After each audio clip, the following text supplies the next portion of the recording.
শ্রীকৃষ্ণ মানে কৃষ্ণ এই চ্যানেলে আপনাদের সকলকে সুস্বাগতম জানাই।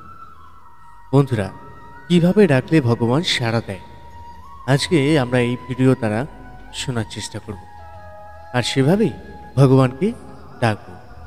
হ্যাঁ বন্ধুরা, বিদুরের খুদ যেমন তার ভিক্ষে অন্ন, তেমন ভগবান কখনো কাউকে বলেন না যে আমাকে ক্ষীর নুনি মাখন এনে দে। ভক্তি যদি ভক্তি ভরে একটা তুলসী পত্র দেয়া দেয়, তাহলে ভগবান তাতেই সন্তুষ্ট হয়ে যান। একদিন সেই কথা বলেছিলেন কে? দেবশ্রী নারদ। জিজ্ঞাসা করেছিলেন, হে দয়াময়, জগতের জীব যে তোমাকে ডাকবে, কিভাবে ডাকলে তুমি তার কাছে সাড়া দেবে? প্রভু বলেছিলেন, শোনো দেবশ্রী, কেউ যদি ভক্তি ভরে আমাকে একটা ফুল দিয়ে ডাকে, আমি তার ডাকে সাড়া দেব। দয়াময়, তার কাছে যদি ফুল না থাকে, ভগবান বললেন, কোনো দুঃখ নেই, কেউ যদি একটা তুলসী পত্র দিয়ে আমাকে ডাকে, আমি তার ডাকে সাড়া দেব। আচ্ছা প্রভু, সেই ভক্তের কাছে যদি তুলসী পাতাও না থাকে, প্রভু বললেন তাতেও দুঃখ নেই, কেউ যদি আমাকে এক গুণ্ডুস গঙ্গার জল দিয়ে ডাকে, আমি তাতেই সাড়া দেব। তখন নারদমুনি বললেন, হে প্রভু, যদি তার কাছে গঙ্গার জলও না থাকে? প্রভু বললেন, তাতে আর দুঃখ কেন? এ জগতের কোনো কিছুই যদি না থাকে, তাতে কোনো দুঃখ নেই। আমি তো আমার প্রত্যেকটি সন্তানকে দুটি করে নয়ন দিয়েছি, একটাই দিয়েছি গঙ্গা, একটাই দিয়েছি যমুনা। জীব যদি সংসারের জন্য সারা জীবন কাঁদে, আর আমার জন্য যদি মাত্র 2 ফোঁটা বর্ষণ করে, 2 ফোঁটা নয়ন বড়ি বর্ষণ করে, আমি যুগে যুগে সেই ভক্তির চরণে দাস হয়ে পড়ে থাকি। কেউ যদি আমাকে ডাকার মতো ডাকে, সারা জীবন ধরে ডাকতে হয় না, আমি যুগে যুগে সেই ভক্তির চরণে দাস হয়ে পড়ে থাকি। যদি কেউ বলতে পারে, হে প্রভু, 2টি নয়ন জলে ধুয়ে দেব, তোমার 2টি রাঙা চরণ, তুমি করিও গ্রহণ, শ্রী শচীনন্দন 2টি নয়ন জলে ধুইয়ে দেব। এই ছিল বিদরের ঘরের সাগর। যদি আমি সেবা করতে পারি, সবর ঘর কুল যদি সেবা করতে পারি, তাহলে তুমি দাঁড়ে দাঁড়ে ভিক্ষা করে আমার জন্য যা কিছু দেবে, আমি তাতেই সন্তুষ্ট। ভিখারি ওই ধন ঐশ্বর্য সঙ্গে করে নিয়ে যেতে হবে, এগুলো ফেলে দাও। সত্য কথা, মা হস্তিনাপুরে ভগবান কৃষ্ণ যখন যায়, দুর্যোধন বলেছিলেন, সখা, আমি তোমায় রাজভোগ খাওয়াবো। ভগবান বলেছিলেন, খেতেই যদি হয় তাহলে আমি বিদুরের ঘরে শাক অন্ন সেবা করব। বিদুরের স্ত্রী একটা কলার খোসা সেবা দিয়েছিলেন, শ্বাস ফেলে দিয়ে কলার খোসা ভগবান সেটাই সেবা করেছিলেন, কারণ তাতে ছিল শুদ্ধ প্রেম। চোখের জলে বুক ভাসিয়ে কাজ। আজ তোমার ঘরে ভগবান এসেছে, কি খাওয়াবে? মনের আনন্দে একটি গলা সেবা দিতে গিয়ে ভুল করে শ্বাস ফেলে খোসাটা দিয়েছিলেন, ভগবান সেই খোসাটাই সেবা করেছে, আর ভক্তের দিকে তাকিয়ে আছে। শুধু তাই নয়, মা রাম অবতারের সবরই যে সকলের অবহেলিত ছিলেন, ঘৃণার পাত্রী ছিলেন, সেই সবরই দীর্ঘদিন ধরে জঙ্গলের মধ্যে রামের আশা পথে নয়ন দিয়ে রামকে কি খাওয়াবে সেই চিন্তা করে জঙ্গল থেকে কুল পেরে আগে নিজে খেয়ে দেখত কুলটা টক না মিষ্টি। যেটা একটু টক সেটা ফেলে দিতেন, আর যেটা মিষ্টি সেটা অর্ধেকটা খেয়ে অর্ধেকটা গুছিয়ে রেখে দিতেন। কেন? রাম আসলে রামকে দেব। ভক্তি যদি থাকে, শুদ্ধ প্রেম যদি থাকে, তুমি যেভাবে সেবা দাও না কেন, তাতেই ভগবান সন্তুষ্ট হবে। সে তো আর কিছু চায় না। ভক্তি ভরে যদি তুমি ভালোবাসতে পারো, আর কিছু সে চায় না। তার একটা প্রমাণ আপনাদের দেব, বেশি দূর নয়। বর্ধমান জেলায়, যেটা আজও বর্তমানে আপনারা দর্শন করে আসবেন, শ্রীখণ্ড নিবাসী মুকুন্দ দাস। এর ছোট্ট পুত্র 12 বছরের ছেলে, যার নাম রঘুনন্দন। ঘরে আছে গোপীনাথ। মুকুন্দ দাস একটি কবিরাজি করতেন। তা এত ভালো কবিরাজি জানতেন, তিনি কোনো ব্যক্তি অসুস্থ হলেই তার ডাক পড়ত। এখন গ্রামে একজন অসুস্থ হওয়ার কারণে মুকুন্দ দাসের ডাক পড়েছে। যেই না মুকুন্দ দাসের ডাক পড়েছে, মুকুন্দদা সেইখানে চিন্তায় মগ্ন, কি করব। একদিকে ঠিক দুপুরবেলায় আমার ঘরে গোপীনাথের সেবা, আরেকদিকে গ্রামে একজন অসুস্থ, আমি একা মানুষ, কোন দিকে যাই। মুখে হাত দিয়ে চিন্তা করতে করতে 12 বছরের ছেলে আমাদের অনেকেরই ঘরে আছে মা। ছোট্ট সন্তান এসে জিজ্ঞাসা করছে, বাবা তুমি কি কিছু ভাবছো? হ্যাঁ, আমি একটু চিন্তা করছি। কি চিন্তা করছো আমাকে বলো। আমি বড় বিপদে পড়েছি, একা মানুষ, কোন দিকে যাই। কি হয়েছে বলো। গ্রামে একজন অসুস্থ, সেখানে আমাকে যেতেই হবে। আবার একই সময়ে ঘরে আমার গোপীনাথকে তার সেবা দিতে হবে। আমি কোন দিকে যাই বল। তুমি চিন্তা করো না বাবা, কবিরাজি তো আমি জানি না। যেজন অসুস্থ হয়েছে তুমি তার কাছে চলে যাও, আর ঘরে গোপীনাথের সেবাটা না হয় আজ আমিই দিয়ে দেব। বাবা হেসে বলে উঠলেন, সেবা বললেই সেবা দেওয়া যায়? সেবার অনেক নিয়ম আছে, মন্ত্র জানতে হয়, তুমি তো কিছুই জানো না। ছোট ছেলে বললেন, বাবা আমি তোমার মতো না হয় মন্ত্রতন্ত্র জানি না।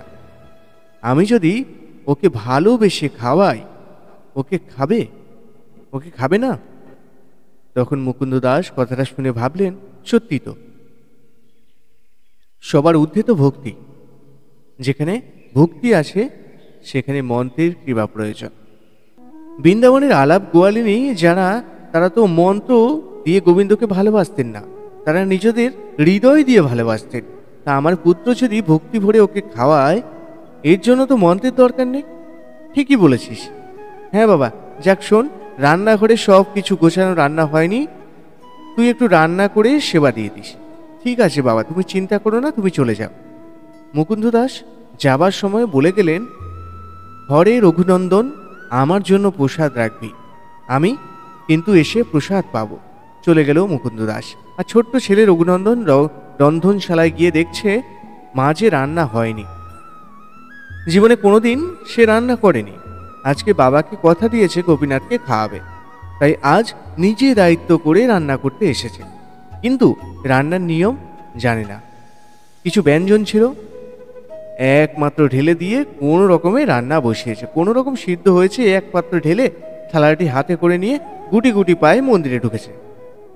তাই ঘুড়ি আবার মুখ বলছে, ও গুনা, আজ কিন্তু বাবা ঘরে নেই, তোমার জন্য আমি রান্না করেছি, জানি না কেমন হয়েছে, যেমন হোক আজকে একটু কষ্ট করে খেয়ে নেবে। কেমন একা একা বটে, গুটি গুটি পায়ে যাচ্ছে মন্দিরের ভিতর দিয়ে, পাতা আসনে সানমুখে থালাটি রেখেছে, রেখে আবার ডাকছে, গোপীনাথ, গোপীনাথ এসে বসো, যেন আজ আমি রান্না করেছি তোমার জন্য, কোনোদিন করিনি গো, আজই প্রথম, জানি না নিশ্চয়ই ভালো হবে না, তুমি একটু কষ্ট করে খেয়ে নাও, বাবা কাল এসে ভালো করে রান্না করে খাওয়াবে। সে কিন্তু জানে না যে এটা পাথরের বিগ্রহ। সে জানে আমি যেমন বাবার সন্তান, ও বাবার সন্তান। দায়িত্ব নিয়েছে যখন, বারবার ডাকছে, আসছে না। মনে মনে চিন্তা করছে, কি ব্যাপার, আসছে না কেন? এত করে ডাকছি, বাবা ঘরে নেই বলে আসবে না? তা তো হবে না। শোনো গোপীনাথ, আমি অনেক কষ্ট করে রান্না করেছি, এসো না একবার, এসে খেয়ে নাও, শীঘ্রই এসে খেয়ে নাও। তাও আসছে না। চিন্তা করছে, কি হলো, তবে কি আমার কোনো ভুল হয়ে গেছে? চারিদিকে দেখছে, ঘুরে ঘুরে দেখতে দেখতে হঠাৎ চোখে পড়ে গেল কি দরজা খোলা আছে। ও বুঝেছি, বাবা যখন তোমাকে খেতে দেয় দরজা বন্ধ করে খেতে দেয়। দাঁড়াও দাঁড়াও, দরজাটা বন্ধ করে আসি। আবার দরজাটা বন্ধ করে দিল। গোপীনাথ এবার তো আসো। তাও আসছে না। আপনারা তো ভগবানের সেবা দেন, আসে? ভগবান আসে না কেন বলুন তো? আমরা তাকে সেভাবে ভালোবাসি না, ডাকতে পারি না। বিগ্রহ হিসেবে পুজো করি, এইভাবেই সেবা দিই। নিজের ভজন ভেবে তার সেবা দিই না। আজ বারবার ডাকা সত্ত্বেও আসছে না, কিন্তু ছেলে কি করলেন? রেগে গেলেন। কি ভাবছো তুমি? আসবে না? এত করে ডাকছি, তুমি আসবে না? আমার কি কষ্ট হয় না? কখন থেকে ডাকছি, তুমি কি শুনতে পাচ্ছ না? শোনো গোপীনাথ, ভালো করে শুনে নাও।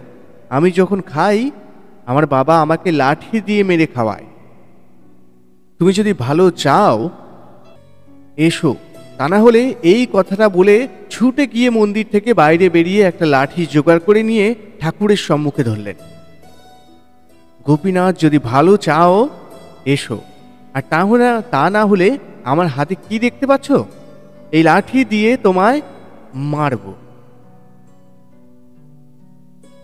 প্রভু আর দূরে থাকতে পারছে না। মনে মনে চিন্তা করছে, ভক্ত, এতদিনে এই ঘরে আছি আমি, কোনোদিন কেউ আমাকে এমন করে ভালোবাসেনি। মন চাইছে কখন তোমার কাছে ছুটে যাব, কিন্তু কেন জানি না, যেতে পারছি না। কোন জোরে বলছে, ওগো পিনা, একবার এসো না। ও গোপীনাথ, একবার এসো না। আমার কি কষ্ট হয় না? কখন থেকে ডাকছি তোমায়, একবারটি এসে খেয়ে নাও না। ভগবান আর থাকতে পারছে না, পাথরের মধ্যে থেকে আর থাকতে পারছে না। বিগ্রহ থেকে সচল মূর্তি ধারণ করে পাতা আসনে এসে বসেছে। জিজ্ঞাসা করছে, কে করেছে? আমি রান্না করেছি। মনে মনে ভাবছে, দেখেছ, যে না লাঠির ভয় দেখিয়েছি আর ভয় পেয়ে চলে এসেছে। শিগগিরই খেয়ে নাও, কখন থেকে ডাকছি তোমায়। কেমন হয়েছে গোপীনাথ? ভালো হয়েছে? ভালো হয়নি? বলো, আমি তো কোনোদিন রান্না করিনি। ভগবান চোখের জলে বুক ভাসিয়ে কাছে আর বলছে, কাঁদছে আর বলছে, ভক্ত, কি করে বোঝাবো তোমায়? এ যে আমার কাছে অমৃত, অমৃত। তুমি আমার জন্য ভালোবেসে রন্ধন করেছ, সেটা কি করে খারাপ হতে পারে? আমি তোমায় বলে বোঝাতে পারবো না। খুব সুস্বাদু, খুব সুন্দর হয়েছে। খেয়ে নাও ভগবান। বহুদিন পর ভক্তের হাতে রান্না পেয়ে আর কারোর কথা মনে নেই, অনেক সুখে সেবা করে যাচ্ছে।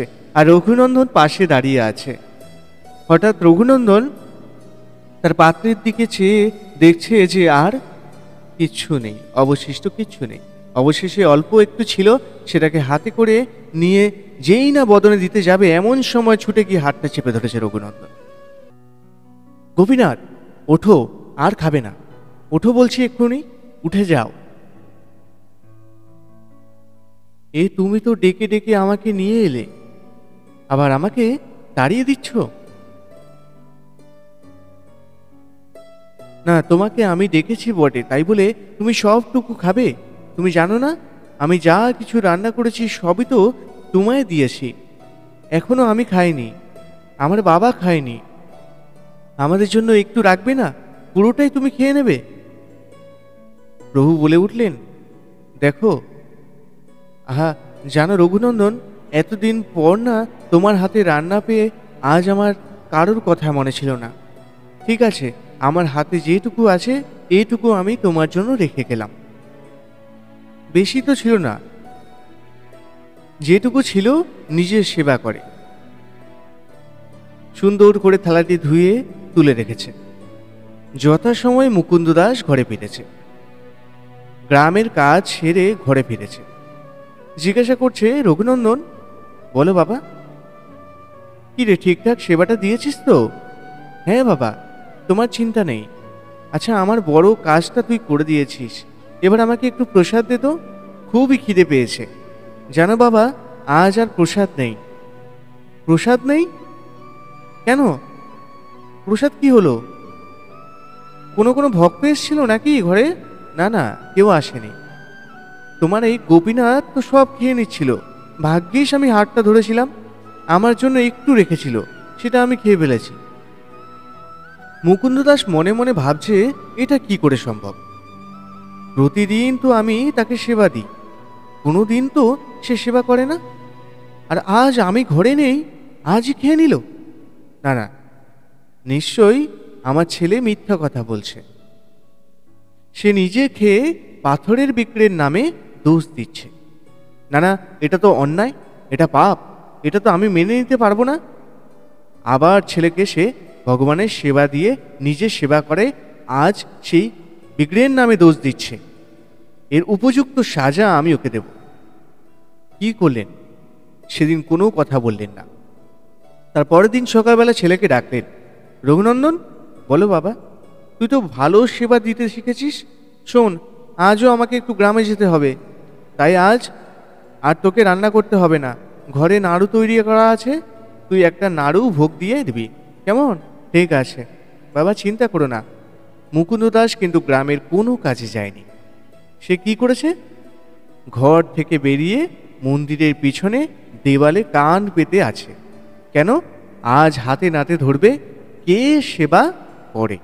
আর এদিকে ছোট্ট 12 বছরের ছেলে রঘুনন্দন পাত্রে নাড়ু সাজিয়ে নিয়েছে, মন্দিরে প্রবেশ করেছে। প্রবেশ করে ডাকছে, গোপীনাথ, ও গোপীনাথ, আজ আর কিন্তু ডাকবো না। চিনতে পারছো আমাকে? কাল এসেছিলাম, আজ কিন্তু আর ডাকতে পারবো না। শিগগিরই এসো, তোমার জন্য বাবা নাড়ু পাঠিয়ে দিয়েছে। তুমি নাড়ু খেতে খুব ভালোবাসো, তাড়াতাড়ি এসো। ভগবান বিগ্রহ থেকে সচল মূর্তি ধারণ করলেন, পাতা আসনে এসে বসলেন আর বললেন, ভক্ত, এ জগতে কেউ যদি আমাকে ডাকার মতো একবার ডাকে, আমি জনম জনম সেই ভক্তকে আর ভুলি না। তোমাকে ডাকতে হবে না, আমি এসেছি। এই দেখো, আমি এসে গেছি, শিগগিরই খেয়ে নাও। কে করেছে নাড়ু? আমার বাবা। বাবাই করুক আর যেই করুক, আমার ভক্তের হাতে ছোঁয়া তো লেগে গেছে। যেই নাড়ুটা নিয়ে মুখে দিয়েছে মা, হঠাৎ পাশে দাঁড়িয়ে রঘুনন্দন ভাবছে, কালকের মতো দাঁড়িয়ে থাকবো, আর যদি একটা একটা করে সব খেয়ে নেয়, আজ আরটা হতে দেব না। আজ গোপীনাথও খাবে, আমিও আমার ভাগেরটা খাবো। এই ভেবে যেই না পাত্র থেকে একটা নাড়ু তুলে নিয়েছে, নিজের বদলে দিয়েছে অর্ধেকটা খেয়ে। যেই না নিজের মুখে ভালো লেগেছে, অর্ধেকটা সেবা করলো। অর্ধেকটা সেবা করবার পর যখন ভালো লেগেছে, আর বাকি একটু অর্ধেক নাড়ুটা গোপীনাথের মুখের কাছে ধরেছে। খেয়ে দেখো, কত সুস্বাদু, কত স্বাদ। ভগবান চোখের জলে মুখ ভাসিয়ে কাছে, ভক্ত, আজ নিজের বুকের উচ্ছিষ্ট আমার বদলে দিতে তোমার দ্বিধা হচ্ছে না? এত ভালোবাসো তুমি আমাকে। ভগবানের চোখে জল দেখে রঘুনন্দন বলছে, গোপীনাথ, তুমি কাঁদছো কেন? আমার এঁঠো নাড়ু তোমাকে দিয়েছি তাই? কি জানো, তোমার ভালো লেগেছে তাই আমি তোমায় দিচ্ছিলাম, আর দেব না। তুমি কেঁদো না ভগবান, আমি সেজন্য কাঁদছি না। আচ্ছা রঘুনন্দন, তুমি যদি আমাকে খাওয়াতে পারো, তবে কি আমি তোমাকে খাওয়াতে পারি? বেশ তো, তাহলে তুমি আমাকে খাইয়ে দাও, আমি তোমাকে খাইয়ে দিই। ভগবান তার প্রসাদের নাড়ু দিচ্ছে ভক্তের বদনে, আর ভক্ত তার এঁঠো নাড়ু দিচ্ছে ভগবানের বদনে। ভক্ত ও ভগবানের মধুর মিলন, মধুর প্রেম দেখবার জন্য মন্দিরের পিছনে মুকুন্দ দাস চিৎকার করে বলে উঠলেন, কে আমার সন্তান ছাড়া আরো কারোর কণ্ঠ শোনা যায়, ছুটে এসো। মুকুন্দ দাস হাতে দরজা খোলা মাত্রই দেখছে ভগবানের হাতে অর্ধ নাড়ু, আর আগেই তিনি বিগড়ে মিলিত হলেন। আর মুকুন্দ দাস দেখতে পেল না। যেই না হাতে অর্ধ নাড়ু দেখেছে, ছুটে গিয়ে নিজের সন্তানকে বুকে জড়িয়ে